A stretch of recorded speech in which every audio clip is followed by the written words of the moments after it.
not systematically produced. We're quite comfortable talking about interest rates, GDP, unemployment rates. We have nice models for that. But we haven't had traditionally models for thinking through culture. In addition, these models didn't allow us to think about how culture should interact with economic policy making. Corruption has become endemic in the Ghanaian society, and ordinary people encounter it, whether dealing with politicians, civil servants, public servants, the judiciary. I want to dream, not just a dream as a vision, but I want to sleep and dream. And in my dream, Ghana, we have a single-digit interest rate economy. Ghana, no one should finish school after 4, 2, 3 years and he's home. This year is going to be bigger and better. Leading experts across the globe converge right here in Accra to discuss the theming issues confronting Ghana's financial and economic sector and proffer the needed solutions. The second edition of the Financial Economic Seminar is happening live on the 28th of June 2023 at the UPSA auditorium. Theme: Impact of Socio-Economic Policies on Trade and Industries in Developing Economies. Chairman: His Royal Majesty King Mi Taki Taiko Churu II. Keynote speaker: Professor Atino K. Adibanji, Professor of Statistics, the KNUSC. Main speakers: Dr. Stephen Amoa, Deputy Minister for Trade and Industry; Yao Amating Efreye, Deputy CEO, GIPC; Mame Awenado Kanyunige, Policy Head for Trade and Economic Affairs, Netherlands Embassy in Ghana; and Kofi Adumako, Managing Director, GCB Bank PLC. Time: 9 a.m. Attendance free. Partners: Ghana Gas, GCB Bank, and GIPC. Call 0597 182 673 to book a seat or for any.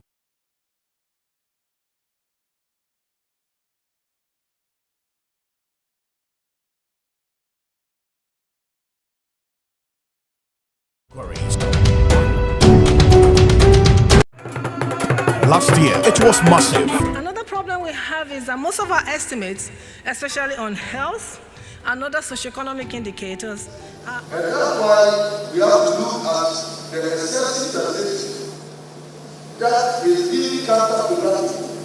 That we are not even relevant in the scheme of affairs of the continental trade, which have been said for the year.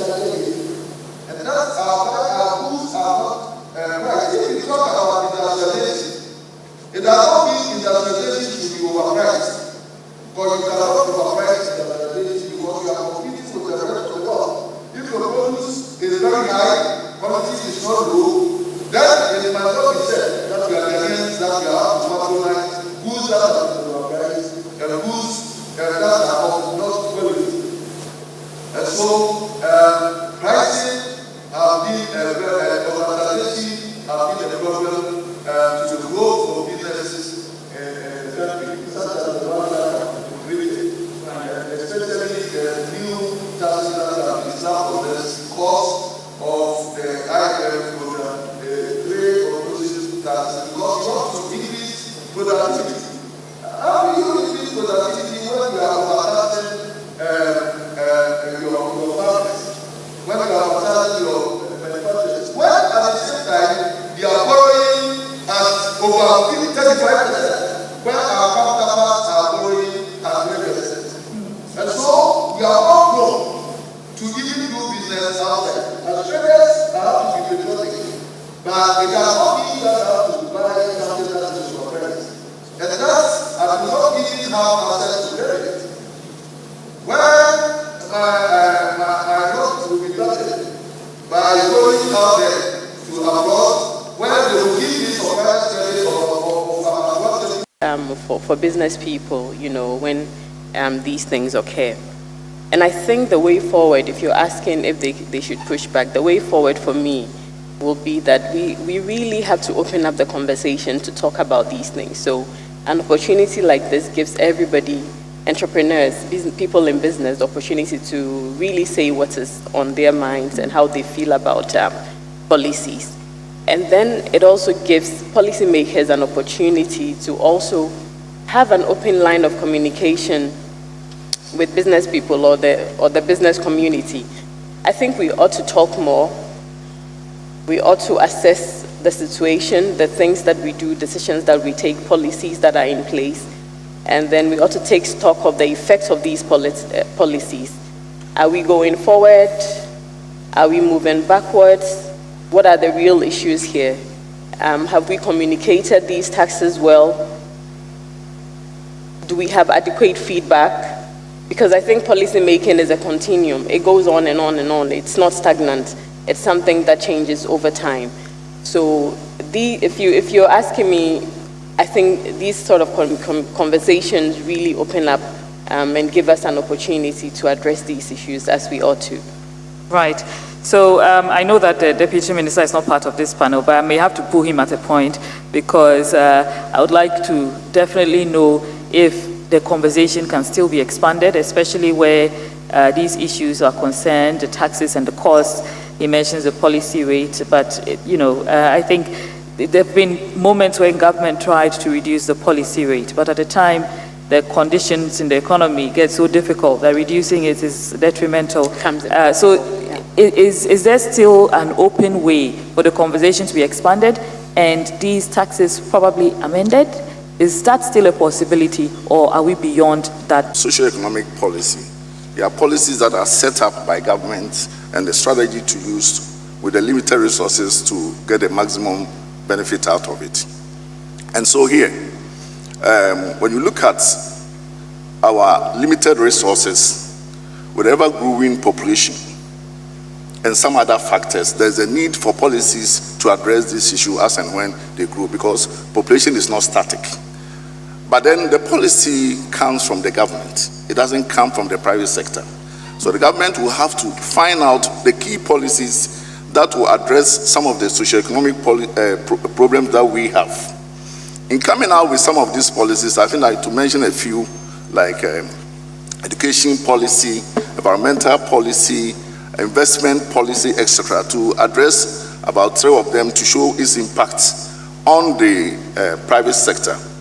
If we look at the labor policy, labor regulation, that has to do the laws that we, let me say, the labor has a right to strike.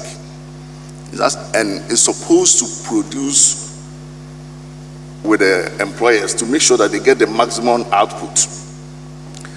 There are certain times their rights affect some of the cost structure of every employer.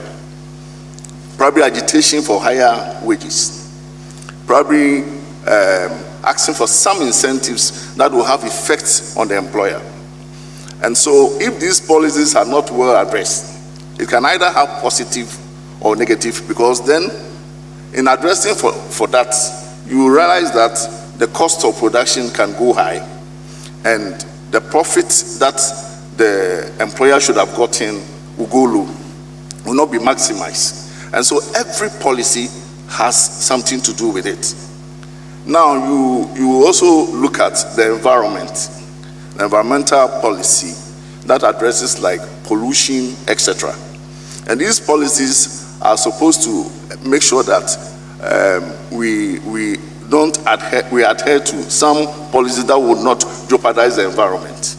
But some of them are very innovative in policy driven, in that if you have such an environmental policy, you can end up even being creative. Let's look at Zoom Lion. When he had to clear the waste, and everywhere I keep on saying that wherever there's a problem, there's money. That he took advantage to look at the environmental policies and address them. Now he's making a lot of jobs out of it. Now we could even reassemble plastic and make money. Some of the waste were used as manure. So every policy comes to us. We have trade policies like barrier restrictions, that we don't even allow some goods to come into our country. Like what we are talking now with the import substitution, that the government is talking about it. Now it means that we have to produce locally. We also want to know whether we have done the right thing to make sure that we have the capacity to produce. How are we going to go around it? If the policy works well, it depends on the fundamentals that we put in place.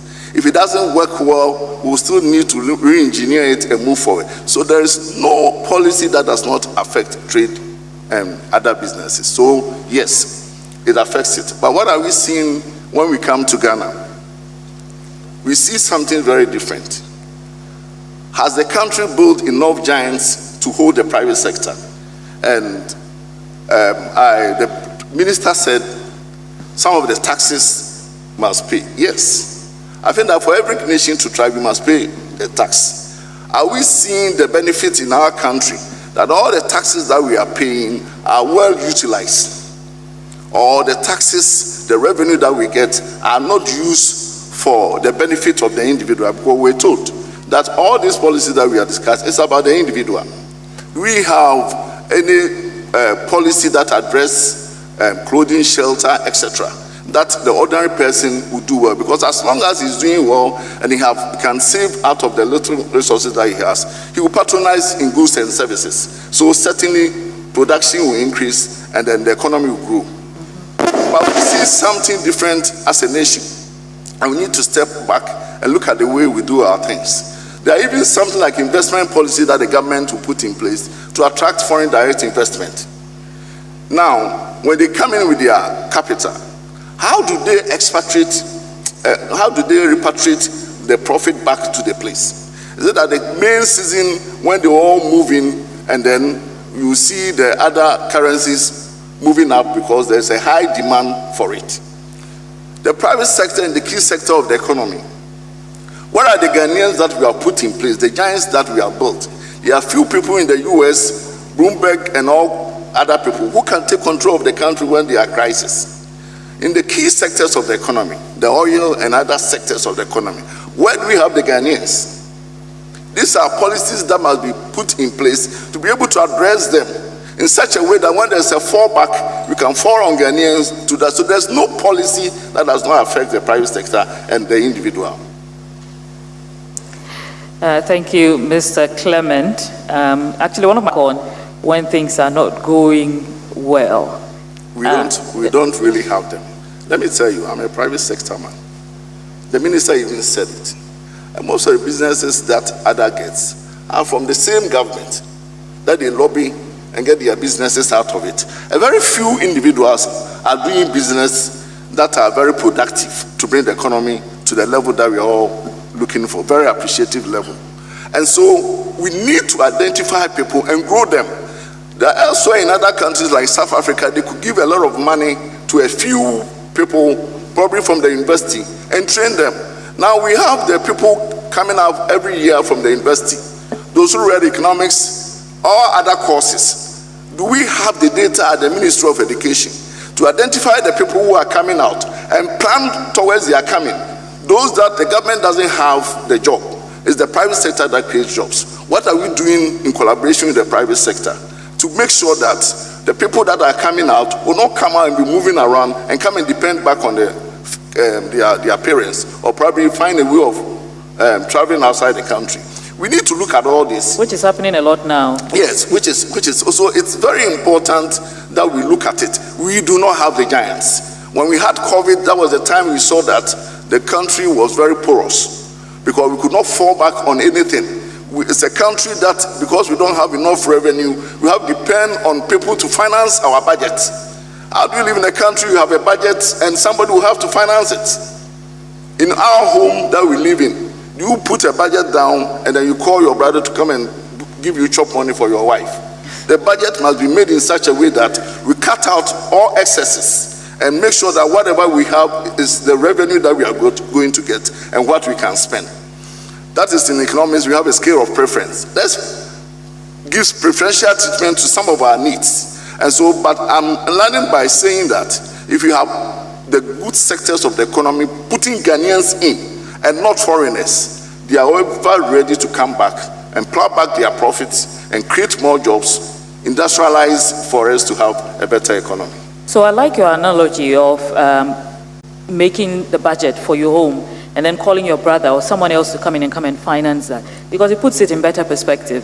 And that's what we do in this country. We have a budget, but we can't finance it, and then someone else has to do it. But how realistic is that? If someone else is financing your budget, where is your supremacy? Where do you find that? You don't even have a control. He dictates for you. Right. Because they are pulling out the money, so they have to call the shots. You go to today, you are in IMF asking for money. Why? Because you cannot meet certain resources. You don't have enough resources for certain production. You have some visions, you don't have the money available. You are paying so much more than your revenue in terms of taxes, in terms of interest payments abroad and home, and you have to face haircuts. These are policies that I think that if you have two wives and then you give them same ingredients to prepare soup, one will prepare a better soup than the other. Depends on how you prepare them at the initial stage. So like they said, garbage in, garbage out. So the start justifies the end? It is. Okay. And so we have to be proactive as a nation. Otherwise, we spend a lot of time. When the MD of GCB said, he said this has been debated over the years. And today we are here. What are we taking out of it? We have a very dynamic speakers who have come in to speak today. Are we taking something out of it? Or we are going to remain as we are? Otherwise, next time when you are going on your third one, I think that you have to repeat the same theme. Because we have not exhausted it. And while we're even complaining about IMF, I'm sure there's people sitting down predicting the very next time we'll go back to IMF. And for some reason, we'll not be able to learn from the mistakes of today, implement the lessons and avoid that. So when Dangote, for example, started the refinery in Nigeria, I looked at... They emerge out of good environment, enabling environment. Just create for them, create the good fundamentals, and they will merge. That's it. You make it such that growth is just natural and that people grow. You don't have the enabling environment. If even I want to go into manufacturing and then I'm going to borrow at 35%, then what will I be doing? I cannot start from the on-go because where I buy my goods abroad, I will be better served because their products are competitive because of cost of borrowing itself. If you have industries being overtaxed, businesses will not grow. You go and identify the personalities who you deem are big, you give them the money, and then the environment that they find themselves will also kill their businesses. So let's create the enabling environment, and then businesses will emerge. And then we were talking about getting foreign aid and all that. But I think most of the problem is our technocrats who do not, probably sometimes do not know what we are doing. Because formulation of policies is very important, and implementation is even more important. And that, we say that VAT is value added tax, is a consumption tax. And there's no compulsion on the consuming public. There's no compulsion. The policy did not indicate that it is compulsory that you pay whatever thing you buy, you have to demand VAT, or it is a crime not to even collect VAT. And so there's a description here. Let's do analysis here in this room and ask. The last time somebody collected VAT invoice for Makola, and you won't get 5%. About 20% are paying the VAT, charging, registered and charging the VAT. And over 90% of Ghanaian populace are not collecting the VAT, and it's a consumption tax. Do I have to use my money to pay what is consumption tax? That the consumer have to pay. So we haven't started it well. VAT alone could have given us enough money, and that we do not have any business, if we do things right here, to go and solicit for any foreign aid or support. It's because we are not doing things here. Then if you overprice industries and curtail their growth, it means that you will not get more of the revenue that you seek. When taxes are compliant, when they are affordable, if taxes are overpriced, there's virtually no compliance, and people cut this thing. That's why when we reduce the benchmark values and all that, you see that smuggling through the eastern corridor reduced. Smuggling through the western corridor also reduced. And much as we have even reduced the benchmark by 50%, government exceeded all its revenue targets, because then people were compliant. You recognize that in the past people were bringing cars from Togo, and the numbers will be here. You see Togo cars and all that. They were not cars that belonged to Togo people. They were cars that belonged to Ghanaians. Because they were not able to pay the taxes, then they would channel it through Togo and use the ECOWAS protocol to bring the goods, bring the distance. Now that the benchmark values have gone up, this smuggling is coming in, and so you are not getting the wealth. It's something that we have to dissect and evaluate and make sure that we do pragmatic things to bring in this money that we so require to enhance on the growth of this economy. Right. So if government is listening, Dr. Obin is basically the lower the cost, the higher the compliance. Exactly. Okay. All right. Madam Sheila, I've seen you've been saying intently to co-panelists, and I think some of the challenges of doing business or for MSMEs in Ghana, or the socio-economic impact of, also has to do with the capacity of businesses themselves, the capacity of the individual entrepreneurs and the kind of operations that they run, and how regulations interplay or affect these their operations. So I'd also like to move the conversation to start looking inward at the entrepreneurs themselves. What are some of the shortfalls? What are the things that they could do better, that regulations could help them do better for themselves, and how to properly put together the grievances that they have, the issues, the constraints that they face. Of course, I want to buy cheaper bread. I'm sure everybody wants to buy cheaper products. We all want to make the best out of the little money that we have. So we need this conversation to move forward in that space. And I'd be happy to hear more or to see more of how they think that these social and economic policies that are in place could best serve them, and how they can also change things to affect them. So high taxation, obviously, nobody wants to pay high taxes. So let me just cut in there. I mean, for her previous submission, if you're an entrepreneur here and you think that you can make a So high taxation, definitely nobody wants to pay a lot of taxes.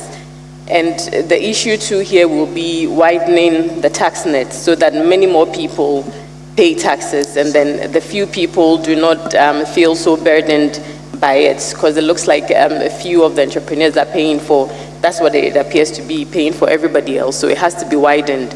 And then access to finance, If you look at, luckily we have the GCB manager here, if you look at what the financial institutions say, per the literature that's also available, they also have issues with how entrepreneurs organize their businesses, making it very difficult for them to lend to them at rates that probably will help increase their productivity. So we ought to take the conversation forward. I think in a thing like this, I would like to say that let's talk more. Let's open up the conversation. Let's hear what the people who make the policy think, the people who the policy is for. Let's hear. I mean, laws are made for men, not meant for laws. So let's hear from both sides and try to figure out what the best way forward really is. I'm sure if we do that, we can open up and talk more, think more, be done about it. Of course not. Everything is possible. It's possible to change things for better. If you're not happy about a particular thing or a particular position you're in, it's possible to get up and move. But you can only do that when you have enough information on how to do that, or know exactly the right direction in which to go. So I think it's important for all of us to get talking about these things and move in that direction. I don't think there are any quick fixes or any ready answers, really.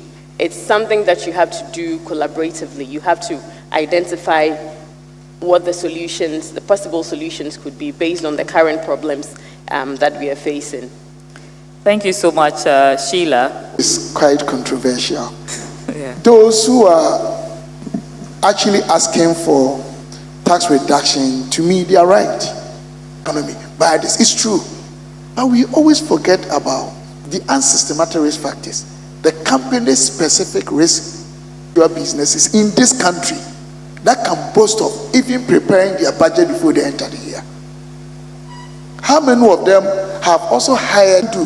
But if I was just going to say that we don't have money. But look, the Indians, the Chinese, even elsewhere here, you run to them.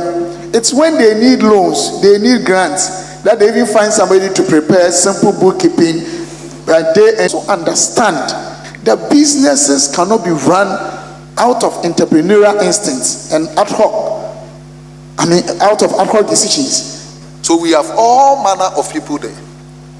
And so what Minister was saying is relative. With time, when companies are growing, then they grow with their accountability and all that, the way they do the accounting. But we're talking about making taxes affordable. And it should be adhered to and listened to.